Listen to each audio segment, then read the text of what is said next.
Cette émission s'adresse à un public averti. Doc Mayou et José Arsenault. Au réseau Cogeco, vous écoutez Doc Mayou et José. Avec le Doc et José Arsenault. Bonjour, bon lundi, bienvenue tout le monde dans l'émission Le Doc Mayou et José. Doc Mayou, bon matin. José, j'ai des problèmes avec mes pitons, madame. Ben oui, Corinne. Pas grave. Écoute, j'ai pesé sur un mauvais piton et j'étais plus capable de me débarrasser de la fonction. Bon, c'est pas Alors, grave. on n'a pas notre FaceTime, mais c'est pas grave. Ben non, mais ça, On va ce qu'on va l'avoir faire, tenté. c'est en lien avec notre sujet, on va faire un reset tantôt pendant la pause. Oui. Hey, mais Doc, mais permettez-vous juste 2 minutes. Oui. Je veux saluer les auditeurs de l'Outaouais. En fin de semaine, j'ai eu la chance d'aller au Salon du Livre de l'Outaouais. Très, très beau salon, soit dit en passant, avec beaucoup d'auteurs sur place, beaucoup de gens qui sont déplacés. Les gens de la station radio, le 104.7, vraiment une belle équipe extraordinaire. Puis j'ai rencontré beaucoup d'auditeurs, Doc Mayou, qui m'ont parlé de vous. Ah oui? Oui, Oh. et vous faites réagir évidemment, ça c'est pas une surprise, mais savez-vous ce qu'on m'a dit? Les gens adorent, puis ça je lance un message là, les gens adorent qu'on ait des jeunes qui appellent en ondes. Ça m'est revenu souvent dans les commentaires, donc les jeunes, gênez-vous pas pour appeler, le monde aime ça. Alors je voulais vous le mentionner. Oui. C'est intéressant. Oui, aujourd'hui, dans l'émission, c'est vous qui m'êtes arrivé avec ça, avec oups, c'est vous qui êtes en train d'essayer d'appeler. Oui, c'est Denis qui est en train de... Ah, OK. Il va peut-être... Bon, je vais répondre, vous allez voir comment on fonctionne. Je te dis, il n'y en a pas deux des émissions comme nous autres.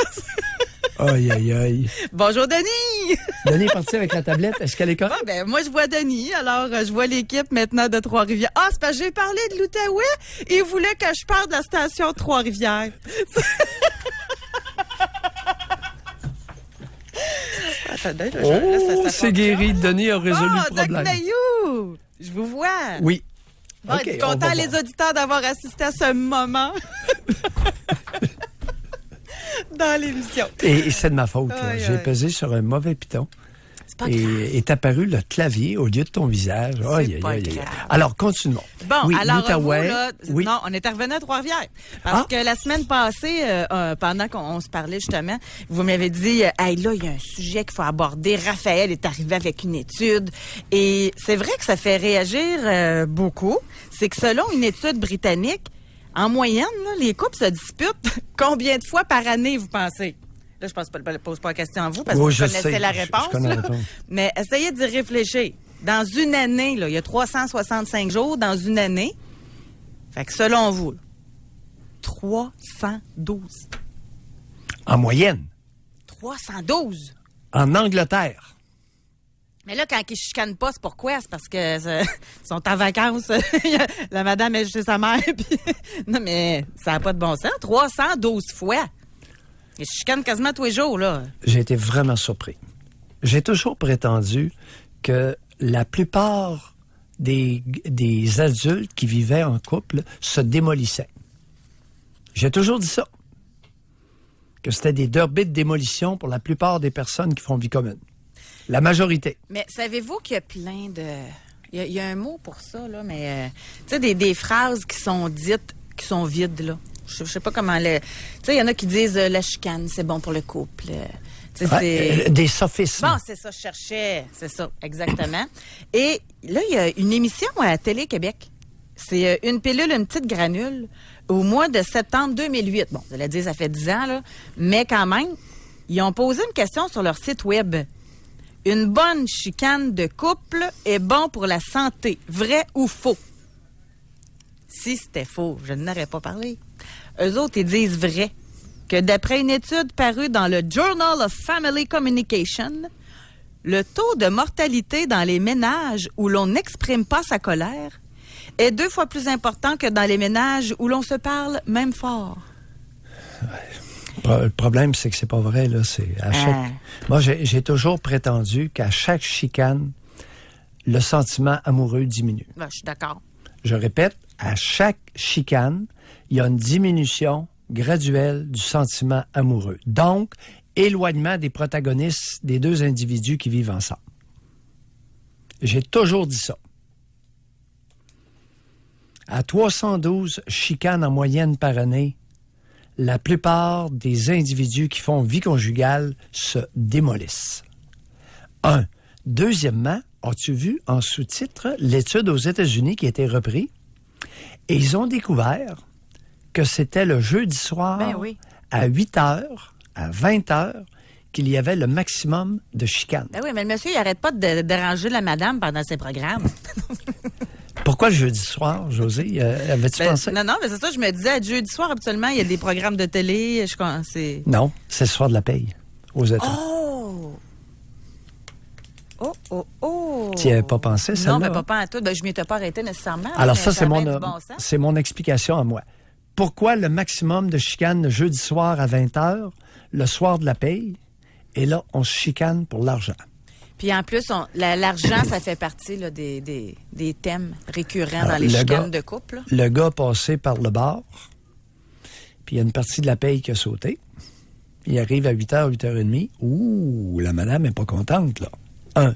Deuxièmement, il rentre, et là, après souper, on commence à discuter d'argent, tranquillement. Puis là, à 8h, la chicane est poignée, parce que quelle sera l'attribution mensuelle, hebdomadaire, donnée à monsieur par madame? Ben oui, mais si elle boit tout, elle fait bien de le gérer, Doc Mayou. Là, de la façon dont vous dites ça, c'est qu'elle a l'air d'être une contrôlante, mais si le monsieur, il aboie l'argent, j'espère que c'est elle qui gère la maison. Là. Ben oui. Je suis ni pour ni contre. Là. Pas de jugement de valeur. OK. Alors, jeudi 8 h, c'est le soir de la paye aux États-Unis.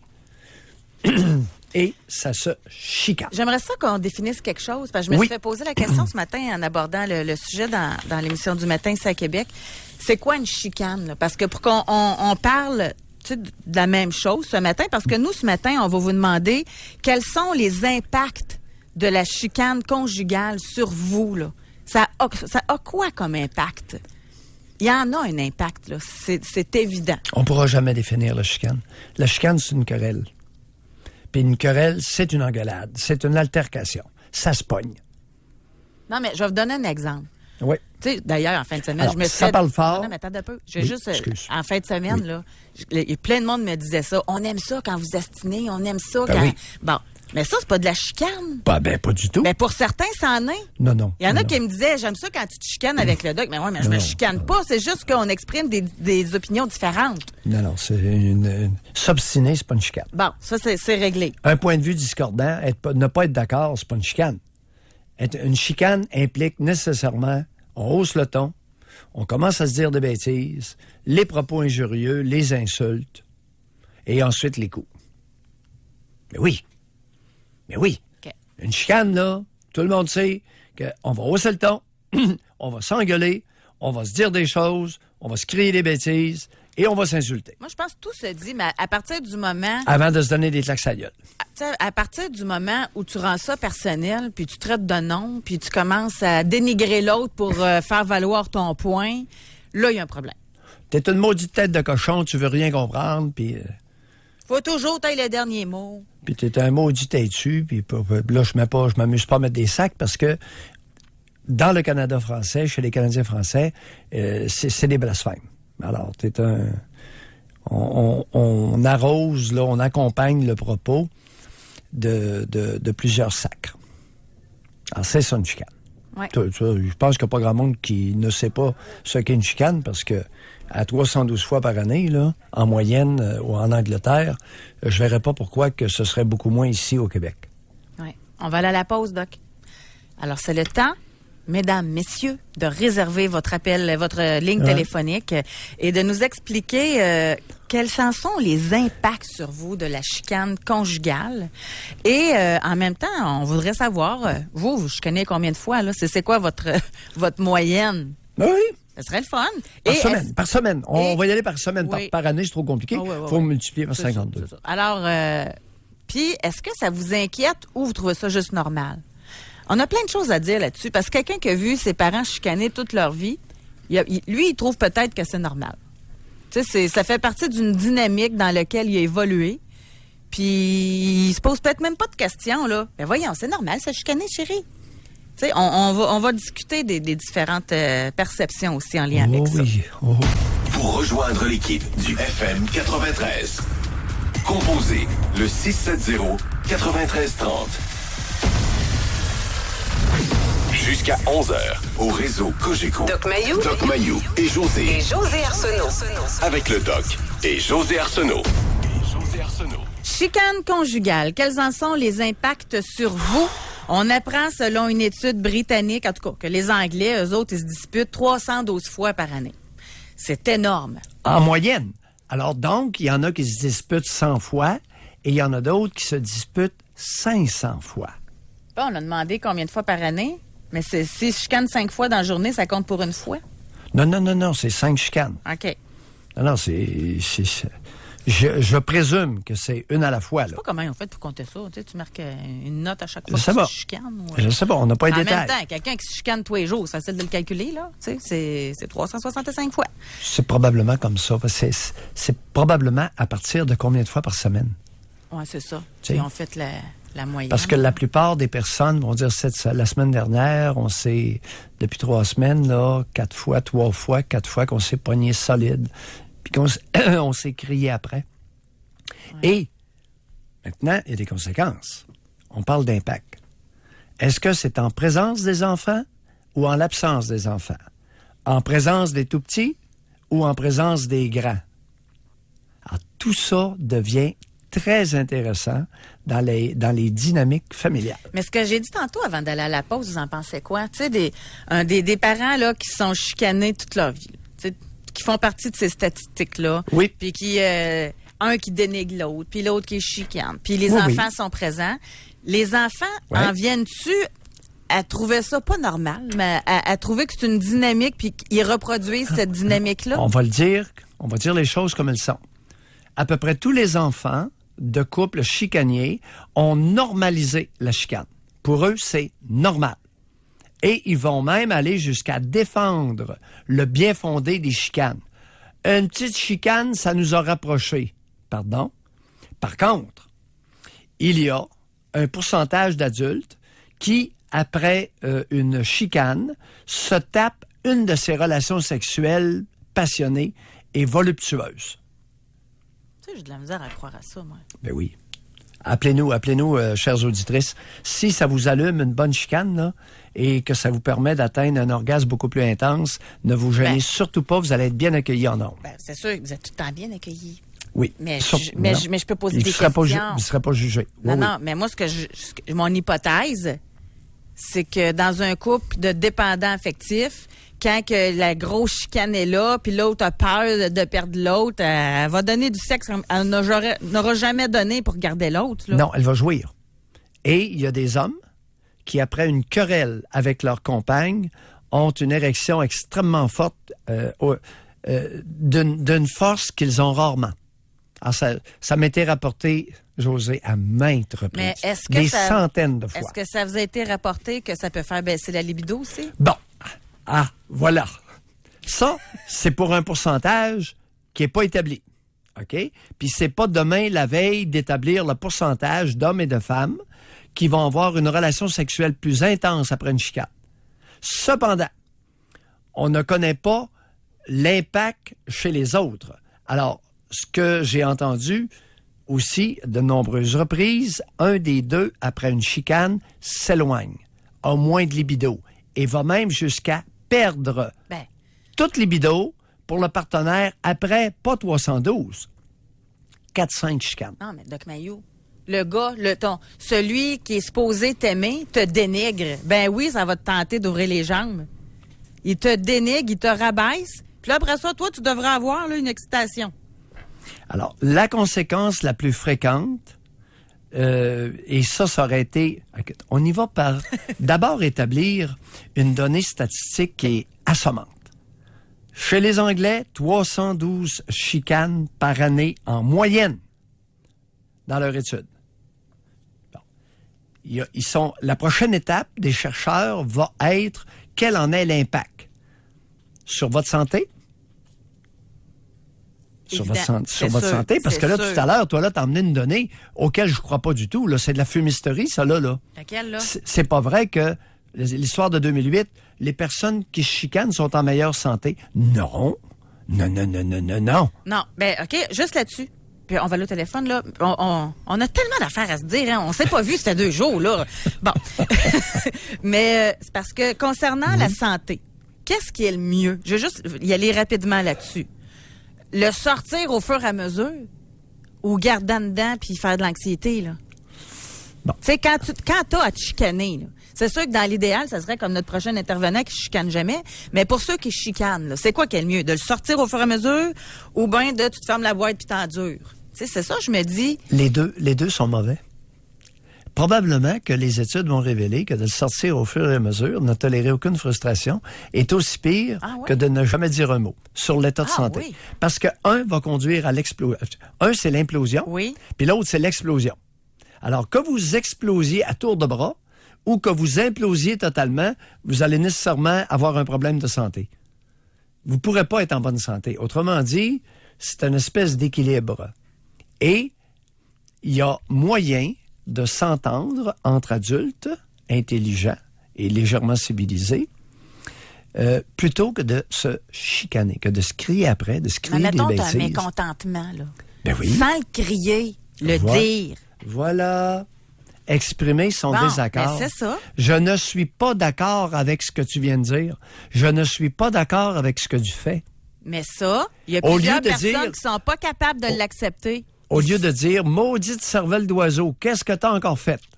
Ben là, c'est sûr que ça passe pas, là. Bon. Mais même à ça, il y a des gens qui sont tout le temps sur la défensive.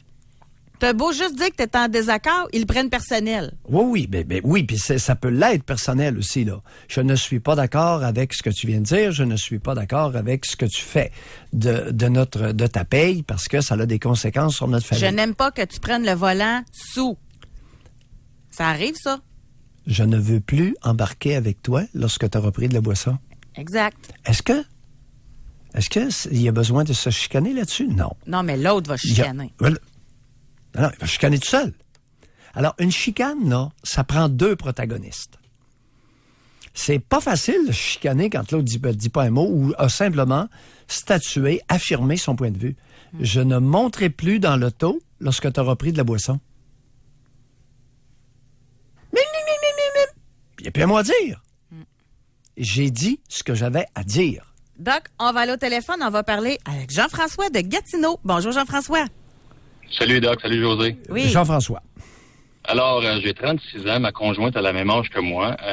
On vient tous deux de familles issues où ce que la chicane n'était peut-être pas présente, mais pas visible à nos yeux. Je fais référence à mon enfance. Je peux quasiment dire que les chicanes de mes parents se faisaient peut-être à huis clos. En tout cas, ils n'étaient pas exposés face à nous autres. S'il y avait de quoi à dire, il allait dans la chambre à coucher où il attendait que les 3 enfants soient sortis ou qu'ils n'étaient pas avec nous autres. Fait qu'en termes de chicane vraiment explosée parce que les parents se criaient après, j'ai pas vraiment été exposé à ça. Et ce qui m'amène à dire aujourd'hui que dans mon couple en ce moment, les grosses chicanes, nous autres on appelle nos chicanes où ce qu'on se parle puis la pression monte, mais j'ai jamais sans crier. Fait que je pense que ça peut refléter un petit peu ce qu'on a vécu dans notre enfance au niveau du respect puis du couple et de pas exposer nos propres enfants à nos chicanes, d'en faire une scène pour faire un show à télévision. Là. Exact. Mais après ça, ça nous arrive une à 2 fois par année, puis on se demande, on est-tu normal parce qu'on chicane pas? Parce qu'alentour de nous autres, la moyenne, c'est 150-200 fois par année, je te dirais. Là, puis ça se crie, puis ça se parle pas pendant 2-3 jours. Fait que là, est-ce qu'on refoule? Parce qu'on se parle pas assez? Mais pourtant, je pense qu'on jase entre nous deux que la communication peut être là. Alors... Exactement. Alors, il peut y avoir des désaccords, puis ça se discute. Mais ce n'est pas...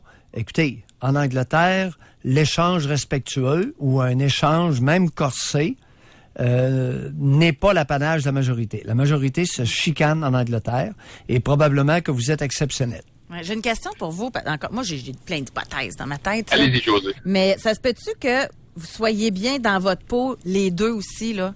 Tu sais, votre estime personnelle, qu'elle soit à un bon niveau. Parce que moi, je soupçonne que ceux qui sont pas capables de se chicaner, qui ont une faible estime de soi. Parce qu'ils le prennent trop personnel. Ils sont trop sur la défensive. Ils sont pas capables de comprendre que l'autre peut penser différemment. Au niveau épanouissement de la personne, je pense qu'on peut se compter épanoui. l'un et l'autre, moi et ma conjointe. Alors, lorsqu'il y a des discussions au niveau que ça peut sentir le chauffer, on amène nos 2 points, on en jase et soit qu'il y a un compromis ou il y a une entente, là. Mais ce que Doc avait mentionné juste avant que je rentre en onde, que ça prend un petit peu des deux. Est-ce que ça prend de la chicane? Est-ce que c'est trop que je fais trop de compromis ou est-ce qu'elle n'en fait trop de compromis ou d'avoir l'opinion là-dessus, là? Êtes-vous compatible? Êtes-vous compatible l'un pour l'autre? Je te dirais que oui. Fait que ça va faire 16 ans de couple, 6 ans qu'on est mariés, 2 beaux enfants, alors... Jean-François, le secret, il est là. Les personnes compatibles se chicanent, probablement que ça va être le résultat d'une autre étude. Lorsque les conjoints sont compatibles, sont faits pour être l'un avec l'autre, autant sur le plan intellectuel que émotionnel, que sexuel et que des traits de caractère, dans ces 4 sphères-là, écoutez, les raisons d'accrochage puis de chicane sont beaucoup moindres. En tout cas, vraiment, je trouve ça très beau, moi. 16 ans, 2 enfants, 2 fois par année une chicane. Continuez. Vous avez une belle formule. Attends un peu, Jean-François.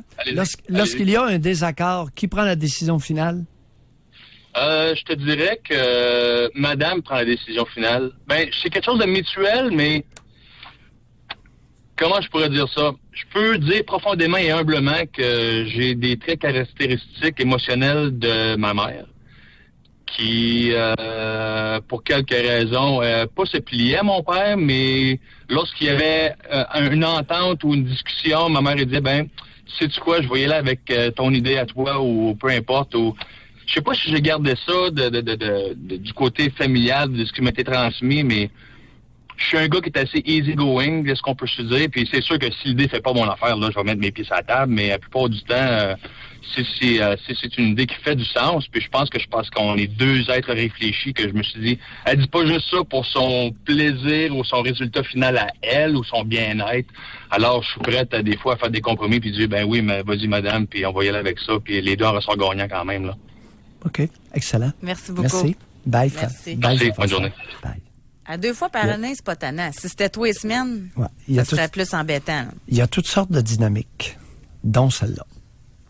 Alors, plus les individus sont compatibles, moins il va y avoir d'occasions d'accrochage. Moins vous êtes compatibles, plus il va y avoir de conflits. Ça vient de moi, là, puis les études vont le confirmer. Mais alors, la aussi... plupart des adultes, la plupart des adultes sont mal assortis. La vaste majorité qui vivent en couple sont mal assortis. Non, c'est parfait. Ouais. Mais juste avec Jean-François, là, c'est ça, je disais, tu sais, 2 fois par année, moi, j'appelle ça acheter la paix, là. Tu sais, c'est correct. Mais il y en a qui le font tout le temps. Acheter la paix. Puis qui se ferment la boîte pour pas envenimer la situation. Oui. Puis qui donnent raison. Puis je dis pas que c'est Jean-François, lui, pour moi, c'est un exemple. Là. 16 ans, 2 fois par année, chicaner 2 enfants, c'est super. Mais ceux qui achètent la paix, souvent, à un moment donné, eux autres aussi, ils doivent imploser. Là. C'est ça. Ou ils doivent peut-être aller voir ailleurs. Il y a cet aspect-là aussi, là. S'écraser ou exploser mène à une rupture ou une relation rapidement à une relation extra-conjugale. Quel impact a sur vous vos disputes conjugales? C'est notre question d'aujourd'hui. Pour rejoindre l'équipe du FM 93, composez le 670-9330. Doc Mayou et José Arsenault. Avec le Doc et José Arsenault. Au réseau Cogeco. On a beaucoup de courriels, Doc Mayou, mais on veut vous parler. Alors, on veut savoir quels sont les impacts sur vous lors de querelles de conjugales. Ça, j'aimerais ça aussi que vous ameniez le petit bémol. Vous n'aimez pas ça, hein, quand on dit des chicanes de couple. Vous, c'est important pour vous, je pense. Hein, entre les conjoints. Ouais, c'est important de ne pas créer une troisième entité qui est le couple. Tu sais, toi, moi et mon couple. C'est pas notre. Habituellement, là, et ça, c'est une affaire de femme. Elle s'approprie le couple. Non. Madame, vous nous appelez.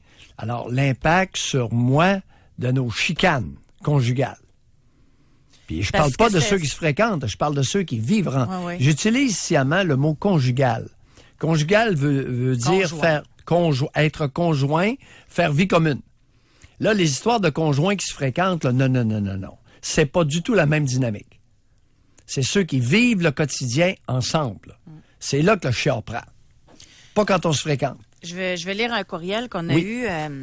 Quel impact tout un quand je me chicane avec celle que j'aime, que j'ai passé ma vie à chercher et dû passer de terribles épreuves pour être à ses côtés parce que c'était mon ancienne belle-sœur, ça me vire tout à l'envers. J'ai vécu toute ma vie dans l'indifférence, mais avec elle, je sais et je sens que c'est la bonne. Je dois faire des efforts et piler sur mon orgueil pour évoluer dans notre couple. Malgré mon grand ego, je sais que notre bonheur est beaucoup plus important que nos rêves à deux. Je l'aime comme un fou. Si c'était hier, même si ça fait 3 ans qu'on se fréquente, je n'y croyais plus, ni mariage, ni famille. Bref, là, ça a tout changé. Il l'aime. Mais encore là, tu sais, à force de piler sur son orgueil, faire des efforts tout le temps que ce soit la même personne, je me dis que ça doit pas être nécessairement idéal. Là. Bon, alors, piler sur son orgueil, c'est excellent si on comprend ce qu'on est en train de faire. Alors, l'orgueil est un vice. OK, je comprends ce que vous voulez dire. L'orgueil est une opinion inflationnée de vous-même. Alors, vous avez la tête enflée. C'est ça que ça veut dire, l'orgueil. Et il n'y a personne qui a besoin de ça, surtout pas dans une vie conjugale. D'accord? Alors, vous pilez sur votre orgueil, vous écrasez votre orgueil et vous devenez un homme. Deuxièmement, l'histoire de votre gros ego, là, non. Les personnes qui se chicanent, qui sont conflictuelles, ont des petits moi, ont des petits égos. Pas des gros, des petits. Les orgueilleux n'ont pas un gros égo, ils ont un trop petit égo.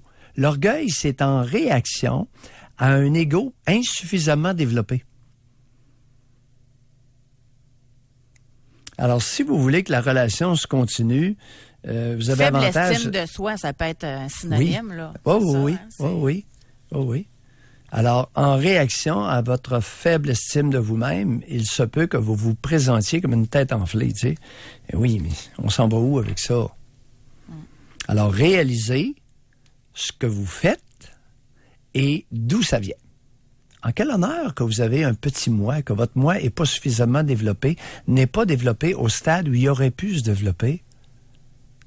C'est ça, l'introspection. C'est de toute beauté. Je vais lire un message que nous avons reçu sur Facebook en privé.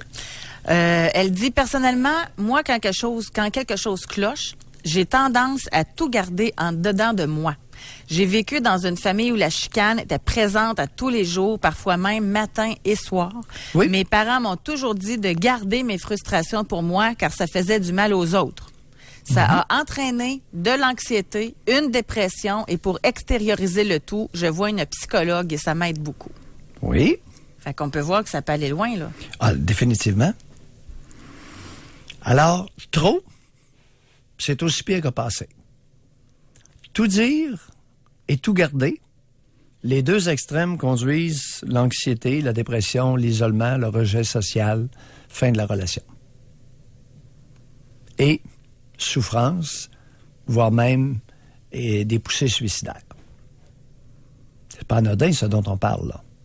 Là, on parle d'équilibre humain, et l'équilibre n'est pas facultatif, parce que le déséquilibre conduit à toutes sortes de mauvaises habitudes de vie, drogue, alcool, pilule, gambling. Ça peut aller jusque-là. Ça peut amener à tout ça. Ben oui, velléité, poussée suicidaire, comportement à risque, peu importe l'âge.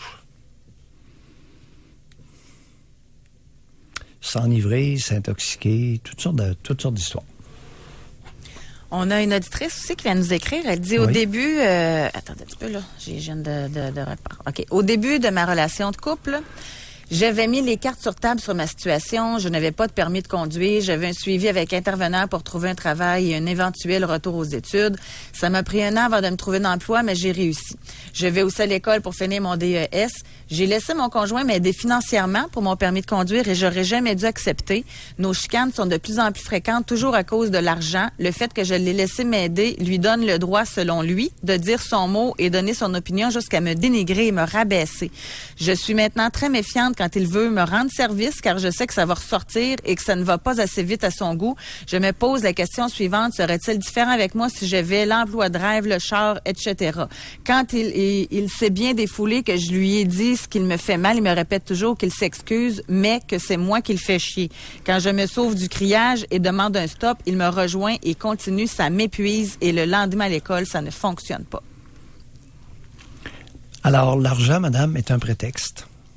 Vous vivez dans une relation abusive, manifestement. Et si c'était pas l'argent qu'il vous a avancé pour votre cours de conduite, et si vous ne vous chicanez pas sur l'argent, vous allez vous chicaner sur autre chose. Alors, c'est un individu qui est jaloux, qui est possessif, qui est contrôlant. Alors, quoi que vous fassiez, il va s'en prendre à vous et se défouler sur vous. Pour ne pas dire vous dénigrer afin de vous dominer. Alors, ou bien il se défoule, ou bien il essaie de maintenir une situation de domination. C'est un bel exemple là, d'un moi atrophié, là, d'un petit moi. Alors, cet individu-là a soit un problème de personnalité ou un problème d'ego qui est sous-développé. Alors, il a été écrasé jeune, il écrase sa compagne. Ça peut être un scénario plausible, et l'autre, c'est un trouble de personnalité. Il est né comme ça, et il va mourir comme ça. C'est pas une bonne nouvelle. Quel âge à peu près a l'auditrice, on ne sait pas, hein? Attendez un petit peu. Est-ce qu'elle le dit? Elle ne le dit pas. Ouais. C'est une jeune femme, là, en passant. Ben oui. Puis vous savez, chers amis, chers auditeurs, les histoires de mettre carte sur table là, en début de relation, quel exercice inutile. Apprenez à vous connaître avant de nouer avec quelqu'un et essayez le plus rapidement possible de connaître la personne avec qui vous voulez partager de l'intimité. J'ai mis carte sur table au début, oui, puis... Non, puis... Ouais. Non, je sais pas qui vous a mis ça dans la tête, là, carte sur table. Ça veut dire quoi, mettre carte sur table? Rien. Ça rime à quoi? Rien. Ça va donner quoi? Pas grand-chose. Alors, chaque adulte, dans une société forte, chaque adulte... Mais vous pensez que ça donnera rien? Excusez-moi, je reviens là-dessus, là. Tu sais, mettre carte sur table. Exemple, j'ai 38 ans, je te rencontre, j'aime mieux que tu saches que je veux des enfants. C'est ça, c'est mettre carte sur table, là. Puis l'autre, s'il n'en veut pas, il le sait. Puis... Bon, oui, mais... Oui et non. Non?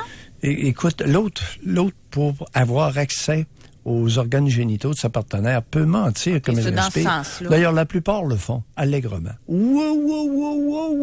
il se croit, là. Mais là, après quelques temps, le naturel revient. Mais on va mettre un condom. Mais il éjacule à l'extérieur. OK. Écoute, pas né de la dernière pluie, là. OK. Alors, les fameuses cartes sur table, là. On en a un, lui. Alors, connaissez-vous bien afin de trouver... Jean-François, c'est intéressant tout à l'heure. Jean-François, lui, il a noué une relation intime avec une femme qui était compatible ou très compatible avec lui au niveau intellectuel, émotionnel, sexuel et des traits de personnalité. Alors, si vous réussissez ça, vous avez... Ça représente quoi? 10 de la population? Oui. Écoute, ce monde-là se chicane très peu parce qu'ils sont compatibles. Et j'ai toujours mentionné ça. D'où les 312 chicanes en moyenne annuellement chez nos amis les Britanniques. Ils sont pas compatibles. Ils font vie commune, ils sont pas compatibles. Oui, mais Doc Mayou, les contraires s'attirent. Ils l'ont toujours dit. Non. Non, les contraires, ça dépend. Oui. Alors, c'est pas tout à fait faux. Par exemple, on prend une femme qui aime materner. Puis elle se ramasse un traîneux qui aime ça se faire materner. Ça peut durer longtemps, cette relation-là. Elle n'est pas tout à fait saine, mais elle est complémentaire. OK? Mais tu prends une frotteuse. Ça doit être assez rare, ça, des femmes qui aiment ça ramasser leur traîneux, là. Bon, oui, écoute, oui. La plupart des femmes québécoises sont très maternantes. avec le conjoint. Elles aiment beaucoup l'infantiliser. Ben oui, mais on est dans une Bon, ça a société fait partie, moi, de matriarcale ou mes pas? affaires mises sur table quand j'ai rencontré mon conjoint. Je fais pas de repassage. Puis c'est encore vrai. J'ai pas menti. Fait que ça jette du linge qui froisse pas. Très bonne, excellente idée. Ben là. Il est débrouillard. Ouais, c'est ça. Non, il a su ça. On appelle ça de l'adaptation. Aïe, aïe. Alors, dans une société matriarcale, d'ailleurs, la plupart vont materner, infantiliser l'autre pour en retirer des bénéfices secondaires. Ah ah! Ce n'est pas gratos. OK. C'est ça qui est intéressant, hein? Ce qui se cache derrière tout ça. Voilà. Donc, on va aller à la pause. Encore une fois, on a beaucoup de courriels. C'est quoi? C'est gênant de dire à tout le monde qu'on chicane? Aujourd'hui, c'est tranquille, les lignes, là. C'était plus facile de parler de fesses puis de seins la semaine passée, hein? On veut savoir, vous chicanez combien de fois en moyenne par semaine? Est-ce que ça a un impact sur votre couple? Doc Mayou prétend qu'il a entendu plein d'histoires que ça redonnait de l'ardeur à la vie sexuelle après. Moi, je prétends que ça baisse la libido, en tout cas pour certaines femmes, je pense, quand il y a une chicane. définitivement. Vous, comment ça se passe de votre côté? C'est le temps de réserver votre circuit téléphonique. Pour rejoindre l'équipe du FM 93, composez le 670-9330. Doc Mayou et José Arsenault. Avec le Doc et José Arsenault. Au réseau Cogeco.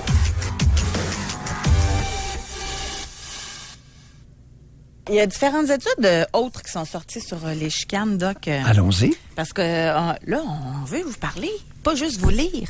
Alors, quel impact a sur vous une chicane conjugale? Puis moi, j'aimerais vraiment savoir, est-ce que vous reproduisez le pattern familial? Regardez-vous, là. Est-ce que vous reproduisez ce que vous avez vu de la part de vos parents? Ou au contraire, vous vous êtes totalement détaché de ça parce que vous n'avez pas aimé l'expérience? Ou au contraire, peut-être qu'il y en a qui ont eu des beaux exemples aussi, là. Puis qui veulent, comme Jean-François et sa conjointe. Il semblait dire qu'il y avait eu des beaux exemples au niveau de leurs parents. Puis ça fait qu'eux autres, ils ne chicanent pas 2 fois par an à 16 ans. Ah, définitivement, ça crée un effet d'entraînement. C'est un bel exemple à donner aux enfants. Par contre, la majorité des adultes, des parents qui se chicanent devant les enfants, vous donnez un très mauvais exemple. Puis ensuite, on arrive à l'école, ils font des groupes de résolution de conflits. Mais oui, mais à la maison, ces jeunes-là entendent quoi? C'est important d'être bien conscient parce que vos jeunes qui assistent à des chicanes à la maison vont se chicaner à l'école. C'est le mode relationnel qu'ils connaissent. Et pour eux, c'est normal.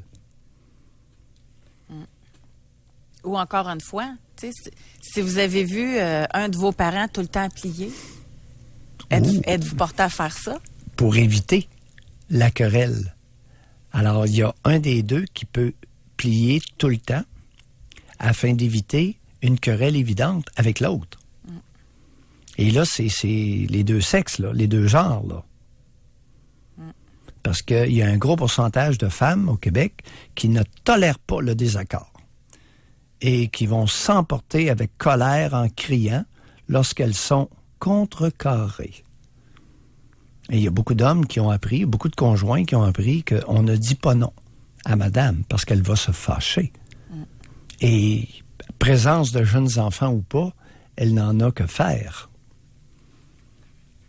Tout ça existe. Selon Radio-Canada, Oui. 11 juillet 2013, Oui. on lisait que des scientifiques américains ont prouvé que les couples plus fatigués avaient plus de chances à se chicaner. Oui. Que les chicanes étaient plus importantes et qu'il était plus difficile de les résoudre. Ils sont également moins heureux et moins en bonne santé. Et ça, c'est des données sur les habitudes de sommeil de couples qui étaient ensemble depuis au moins 2 ans. Ouais, on va virer ça de bord. Les adultes moins heureux sont plus fatigués au quotidien, dorment moins bien et se chicanent davantage. Ah, OK. Je commence par la fin, moi, puis je vire ça de bord. Ça va bien du bon sens, je trouve, votre affaire. J'ai cru voir une certaine hésitation. Ben oui, mais c'est pas... Avant que j'allume, là.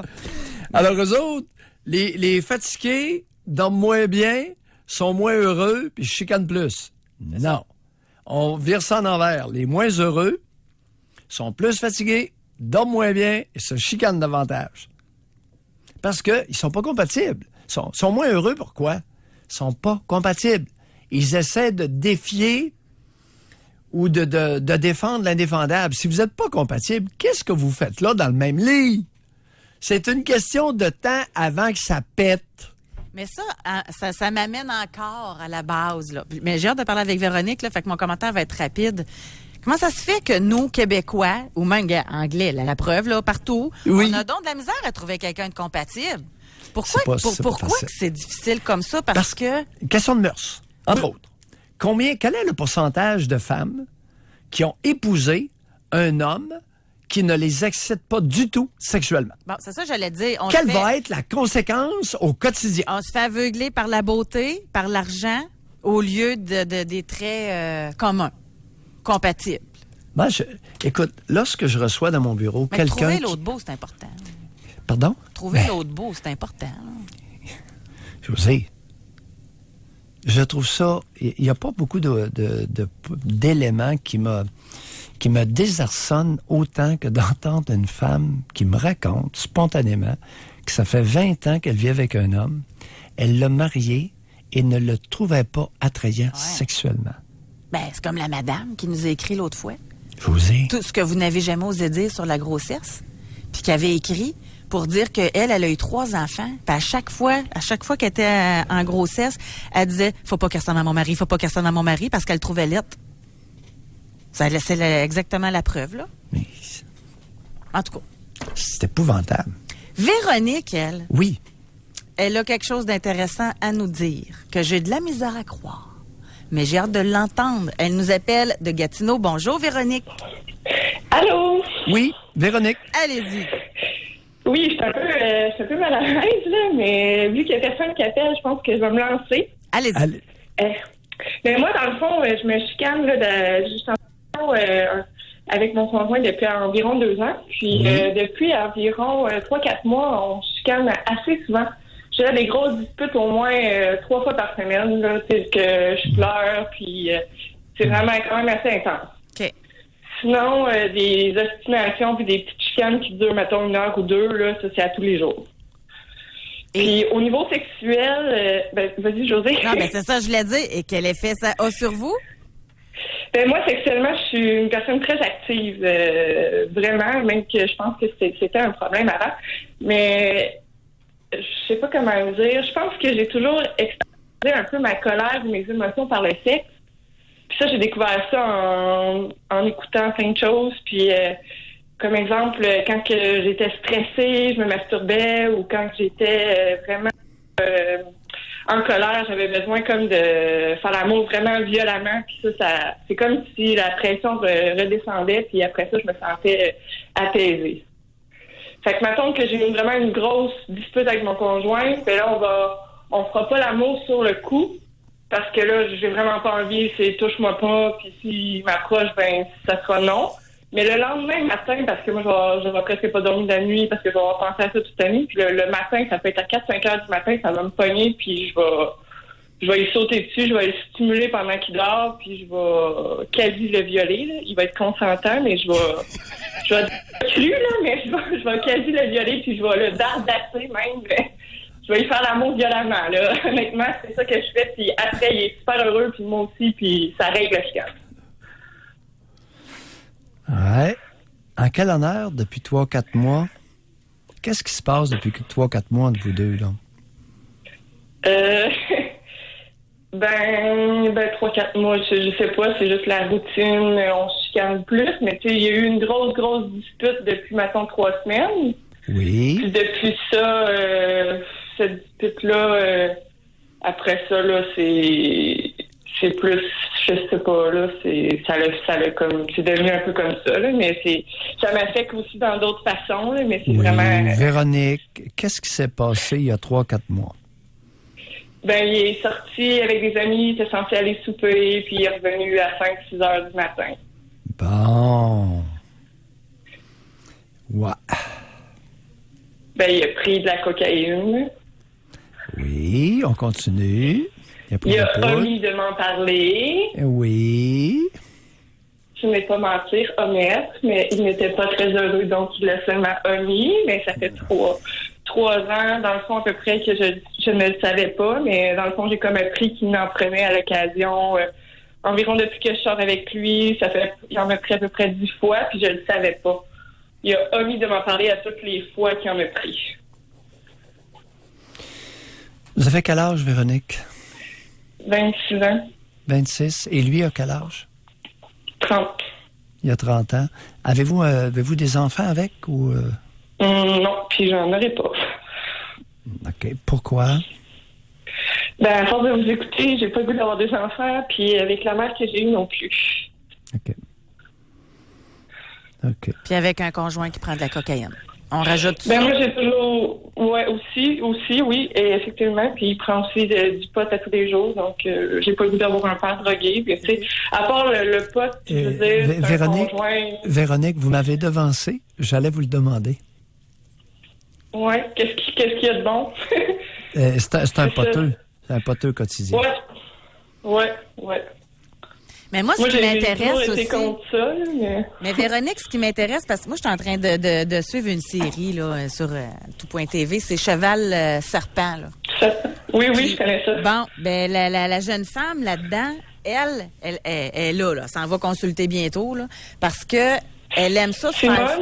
Oui, c'est ça. Elle aime ça se faire frapper, elle. Tu sais, pour qu'elle ait une excitation sexuelle, il faut qu'elle soit frappée. Puis ça m'a fait penser à ça. Non, mais vous, il faut que ce soit violent. Il faut que ce soit comme vous l'avez... Non, mais je suis pas comme ça à l'étude. C'est pas ça. C'est pas du tout ça. C'est que quand je suis fâchée, c'est moi qui je vais le mordre, je vais, mettons, le changer de position, je vais le prendre violemment, je vais le prendre par les bras, mettons qu'il veut le relever, moi, je vais m'asseoir dessus puis je vais le pousser pour qu'il reste couché sur le dos, là. Je vais lui tenir les mains, je vais faire en sorte qu'il bouge pas, là. Vous savez, Véronique, sur le plan sexuel... C'est comme si on prenait le contrôle sur quelque chose. Oui, Véronique, sur le plan sexuel, vous n'avez rien dit qui m'offense. Bon, vous êtes très active. J'en doute pas. Vous êtes très active et que vous utilisiez la masturbation lorsque vous êtes stressé, c'est excellent. C'est beaucoup mieux que de prendre de l'Ativan ou du Rivotril. Ou du pot. Ouais. Mais ou je du prends pot. pas de drogue, je prends pas rien. Voilà. Alors, j'ai commencé de quoi de vraiment pas bon pour moi. Là. Pardon? J'ai arrêté l'alcool parce que quand j'étais déprimée ou que je me chicanais, je prenais de l'alcool puis je me saoulais. Oui. Puis là, après ça, quand j'étais saoule, je vidais mon sac. Parce que je gardais tout en dedans. Quand j'étais saoule, je vidais mon sac, puis on chicanait. Oui. Le jeudi soir, en plus. Bon. Mais sinon, c'est drôle. Mais sinon, là, j'ai commencé à... Je sais pas pourquoi je fais ça. J'en ai aucune idée, puis je m'en rends pas compte. Je commençais à me gratter les bras, mais vraiment intense, puis ça saigne. Ouais.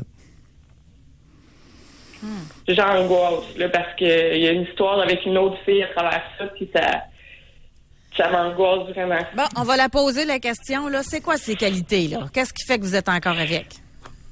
C'est un bon partenaire sexuel. Sexuellement, c'est le seul homme qui me suit, là. Je veux dire, j'ai 26 ans, mais sexuellement, c'est le seul homme qui arrive à me satisfaire côté, puisque moi, j'ai besoin de faire l'amour au minimum 1 fois par jour, puis il y a des hommes qui ont de la misère à suivre ça, puis lui, il est capable de m'en donner 4 à 5 fois par jour. Puis moi, je veux dire, je suis jamais menstruée, je prends la pilule en continu, puis j'ai besoin d'un homme qui me fasse l'amour minimum 1 fois par jour. Je suis capable d'accepter 1 fois par jour. Puis si je saute une journée, je suis capable.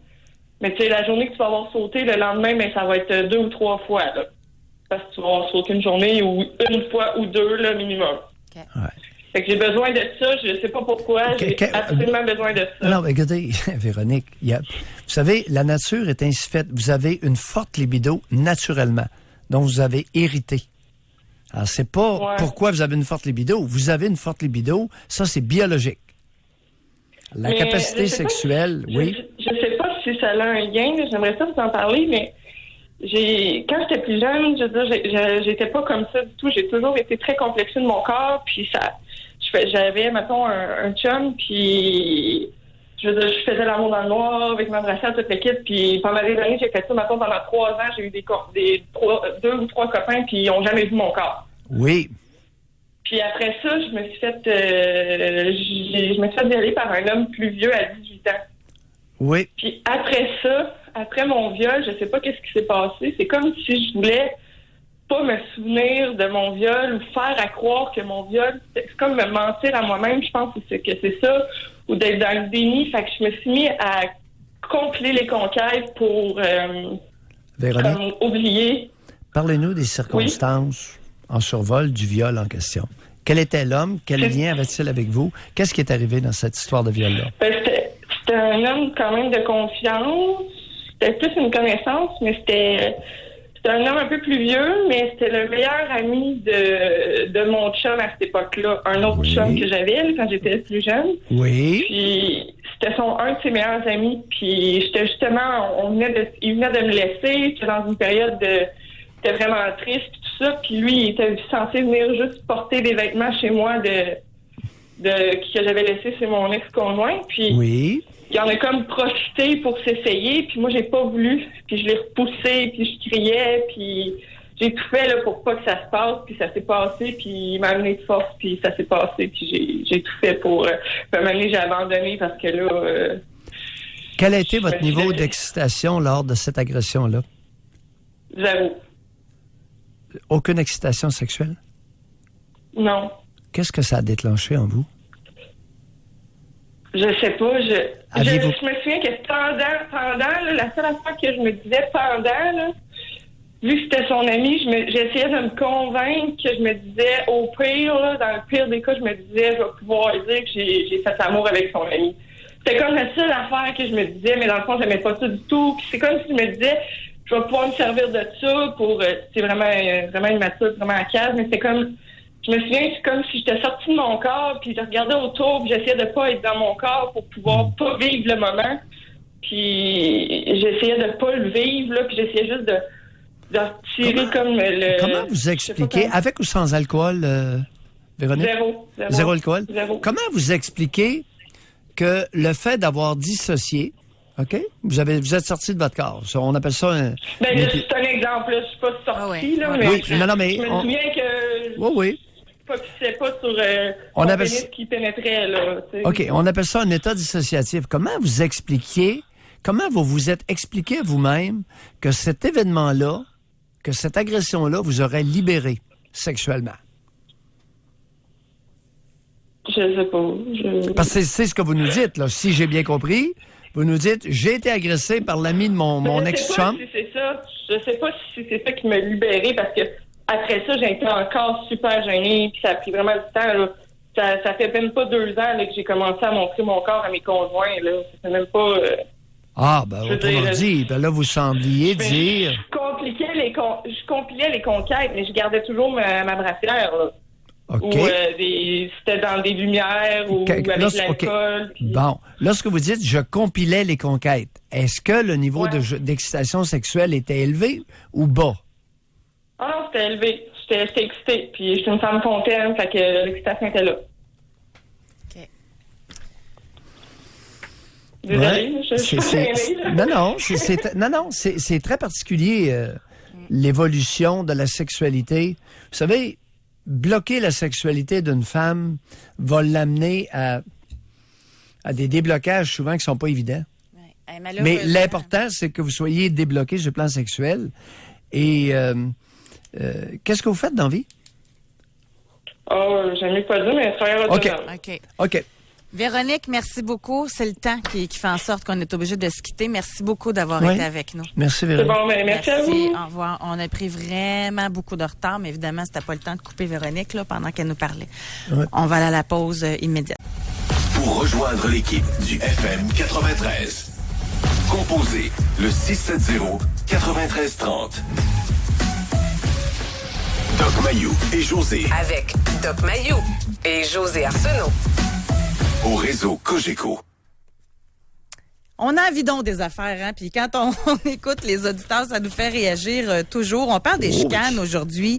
Et tout ça part d'une étude britannique qui nous a dévoilé que le couple britannique, en moyenne, se chicane 312 fois par année. On veut savoir de votre côté quel impact ça a sur vous, les chicanes conjugales. On va parler avec Dan de Lévis. Bonjour, Dan. Ah, salut, c'est à moi? Oui, Oui. c'est vous. Bonjour, Dan. Oh, salut José, salut Doc Mayou. C'est un plaisir de vous parler. Mais là, c'est un vieux qui vous parle, là. Quel âge avez-vous? Je vais avoir mon 64 ans bien sonné dans pas long. Bon, ben, bye-bye. Non, c'est une joke. À peu près dans la même génération que Doc Mayou. Même, je pense qu'il est plus vieux que moi, lui. Oui. Allez-y, Dan. Mais c'est la vie. Regardez, moi, je vais aller voir un petit peu l'autre côté de la médaille.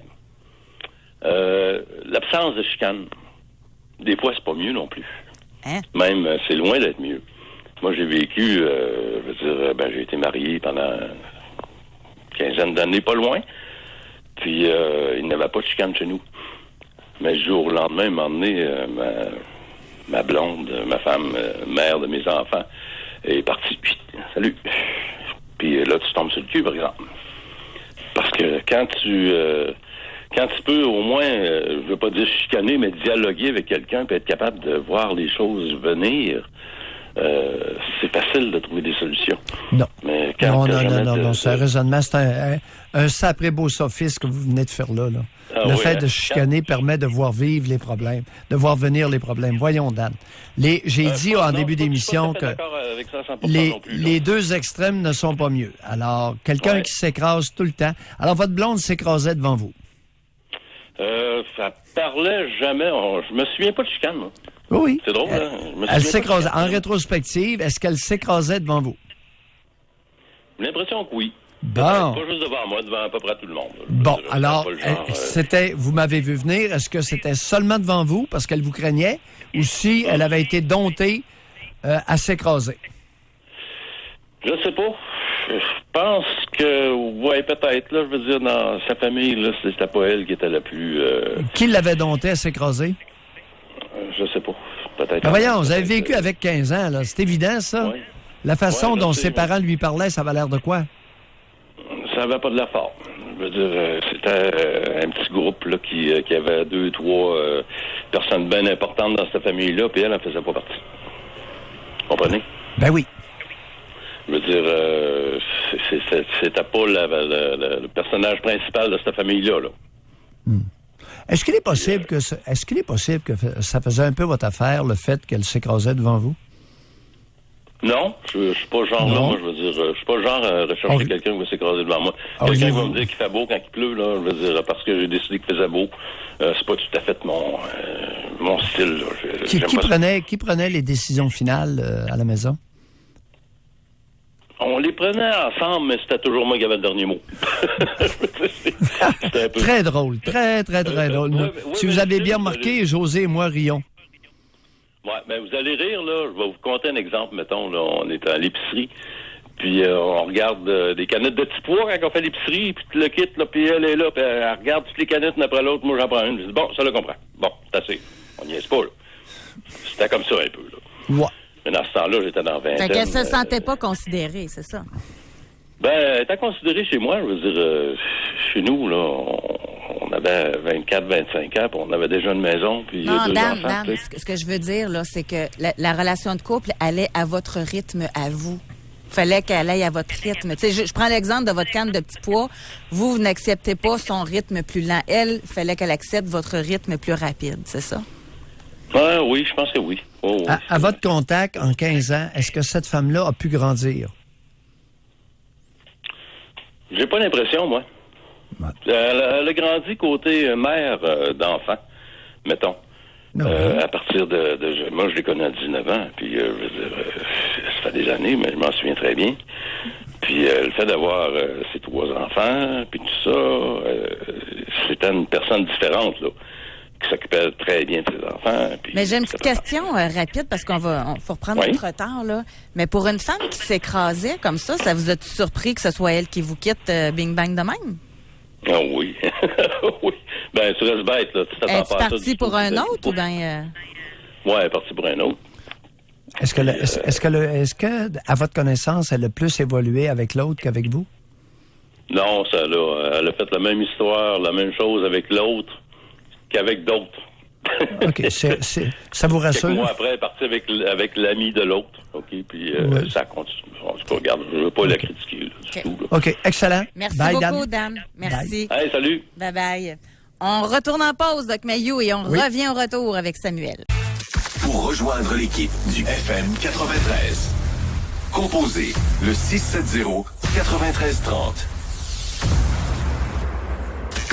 Doc Mayou et José Arsenault. Le Doc Mayou et José, c'est le Doc et José. Au réseau Cogeco.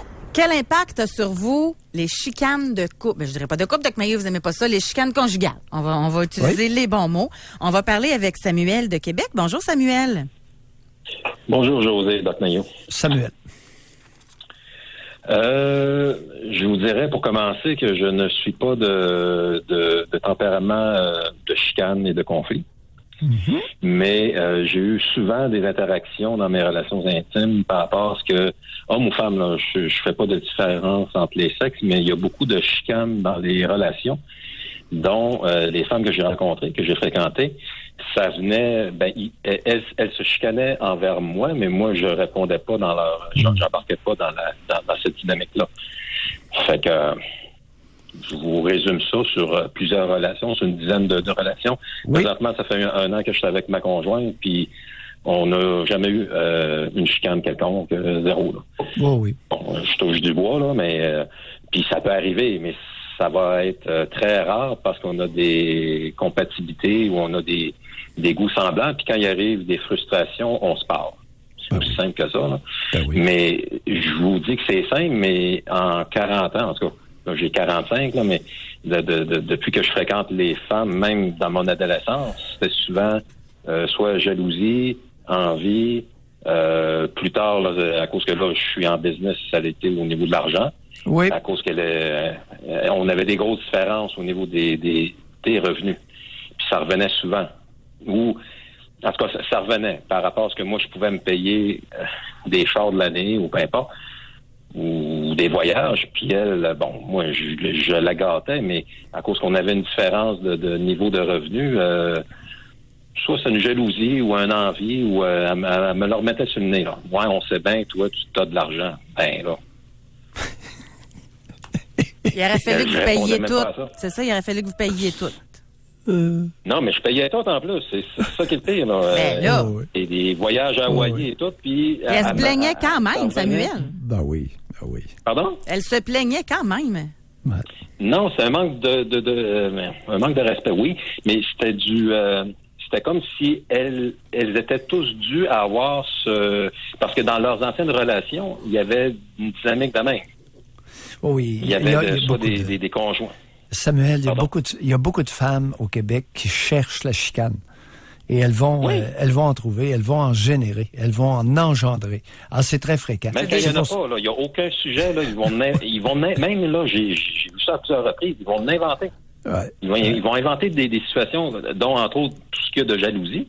Parce que moi, je travaille avec des femmes. Bon, j'ai des collaboratrices, j'ai des coordonnatrices, c'est normal, là. Tu vis en société. Ben, comme si votre conjoint, serait jalouse de José parce que vous avez une belle complicité. Exact. Alors, oui. Il se passe rien entre vous, là, je pense pas. Ben, vous le savez pas. Non. C'est une farce. Samuel. Ouais, intéressant. Et là, depuis un an, vous êtes avec une femme qui a quel âge, soit dit en passant? Même âge que moi. 45 ans. Elle a un peu de route. Et qu'est-ce qu'elle fait? Dans quelle sphère qu'elle œuvre, cette femme-là? Elle est dans l'enseignement. Elle est dans l'enseignement. Primaire, secondaire, cégep? Secondaire. Elle est au secondaire. Elle enseigne au secondaire. Fait qu'il y a un écart de salaire avec vous aussi, ça veut dire. Puis elle le gère bien? Oui, mais elle est respectueuse. C'est sûr qu'elle peut pas me suivre elle peut me suivre dans certaines choses, mais moi, j'ai les moyens de, d'aller pas plus souvent, mais de me payer plus de luxe, mais je la fais participer, sauf qu'elle a le respect, elle me remercie, puis elle l'apprécie grandement, parce que, supposons parce qu'elle l'a pas connu, justement, elle a été comme une trentaine d'années avec un radin, ou en tout cas, quelqu'un qui avait de l'argent, mais qui dépensait pas. Oui. Bon. Oui. Fait qu'elle n'allait jamais en voyage, elle n'allait jamais au restaurant, ou peu importe. Puis c'est correct, là, sauf qu'elle n'a pas connu ça. Là, avec moi... Est-ce que vous faites vie commune avec elle, Samuel? Pas présentement, je suis pas pressé parce que là, j'attends de voir, là, ça fait 1 an, mais je suis pas pressé dans le sens que j'ai déjà vu ça sortir après quelques années. Expliquez-moi comment ça se fait. Fois. Oui, Samuel, expliquez-moi quelque chose, vous. Parce que là, tout le monde, là, on était convaincus que vous faisiez vie commune. Vous avez 45 ans. Vous nous avez dit que depuis 1 an, vous aviez une conjointe. C'est exactement ce que vous avez dit. Pourquoi vous utilisez le mot conjointe alors que vous fréquentez cette femme-là? Vous ne faites pas vie commune. Elle est quasiment à 90 du temps, elle est à la maison. OK, c'est correct. Okay. C'est juste qu'officiellement, elle a encore... non, OK, j'ai compris. Son condo. Non, 90 du temps. Puis vous avez été échaudé aussi, Samuel, c'est ce qu'on comprend. Là. Fait que là, vous êtes plus prudent. Ben oui, parce que quand il arrive officiellement dans la maison, supposons que j'ai dit, gars, t'aménages avec... Parce que moi, qu'elle soit là, qu'elle soit pas là, ça ne fait pas de différence au niveau de ma maison ou quoi que ce soit. J'en ai pas besoin là, pour payer mes dépenses. Elle, ça serait avantageux financièrement. Bon. Mais moi, je suis pas pressé parce que ça arrivait à 2 reprises, puis des relations de longue date. Quand on a pris vie commune sous le même toit, puis on a acheté une maison ensemble, exemple, la journée qu'on a déménagé dans la maison, ça a changé bout pour bout. Oh. Ça, je me l'ai pas expliqué encore, mais ça arrivé 2 fois sur 2. C'est quoi? Elles sont devenues les reines de la maison, exigeantes et... leur mauvais côté que j'avais déjà vu, mais qui était pas aussi intense, comme la jalousie, exemple, a augmenté, s'est multiplié. C'est comme, voyons. Instantanément, exactement. Il y a beaucoup de monde qui rapporte le même phénomène, Samuel, chez des femmes le lendemain du mariage. C'est exactement la même dynamique. Alors, il y a une dynamique, il y a une espèce de réaction d'appropriation chez trop de femmes au Québec. En même temps, là, on doit se quitter, l'émission est finie, Samuel, mais en même temps, ça devrait être le contraire, tu sais. Il te marie ou vous vivez ensemble, là, ça veut dire qu'il tient à toi, tu sais. Tu devrais plutôt relaxer, mais non, ça fait l'effet inverse. C'est bizarre quand même. Moi, je relaxais, mais elle, ou ces deux femmes-là, puis c'est des femmes que j'ai connues quand même sur plusieurs années, là. Je pensais les avoir connues. Mais ils ont changé radicalement. Après ça, même après quelques mois, ce sont comme un peu... moi, je leur ai mis, hey, gars, ça fonctionne pas de même. Là. Ouais. Après ça, se sont calmés. Excellent. Samuel, on doit se quitter, malheureusement. C'est ce qui complète. Samuel, merci. Merci beaucoup d'avoir appelé. Ça va être un sujet dans notre calepin, ça. Suite au mariage ou au concubinage, est-ce que l'autre a changé? Hein? Olivier, un autre sujet dans le lendemain du mariage ou de la vie commune, de l'aménagement. À demain, Doc. Dans un lieu commun. Merci beaucoup tout le monde de votre participation. Bye-bye.